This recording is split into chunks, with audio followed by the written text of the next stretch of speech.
I want to encourage you today.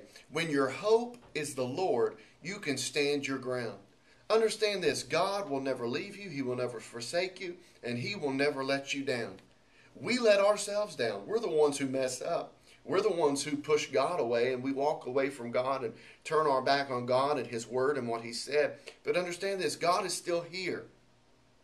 God's not gone anywhere. He's not left. He is here. His Spirit is here for you today. So turn your heart and your affection toward God. Put your hope in God, because when your faith and your hope is in God, you cannot be shaken, because you understand He is your future. He is your now.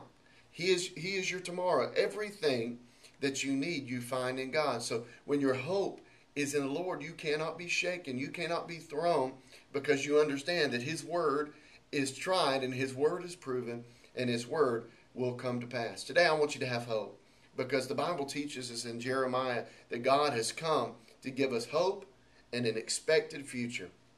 When I delight myself in the Lord, when God is my everything, He is my all in all, when I understand who God is in my life, then I know that I can accomplish all things, because I can do all things through Christ who strengthens me. Today, I make a decision that I'm going to put my hope, my faith, and my trust in God.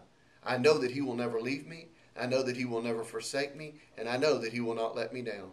I'm not going to remove myself from His Word or His precepts, but I'm going to stand in God's Word, and I'm going to do what God has asked me to do. No matter what it looks like, no matter what others are saying. When others are saying, you can't do that, there's no way for you to do that. Listen, if God is saying to do it, I'm going to do it.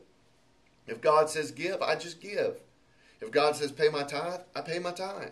If God says step out in this direction, I step out in this direction. Whatever God is saying is what I'm going to do, because He is faithful. The Bible says He is faithful who has promised. Who's promised you? Has a man promised you? Listen, God has promised these things, and it's in His Word. And so I stand upon the promise of God. My hope is in the Lord. Until tomorrow, this is Pastor Allen reminding you that God has a plan and a purpose for your life.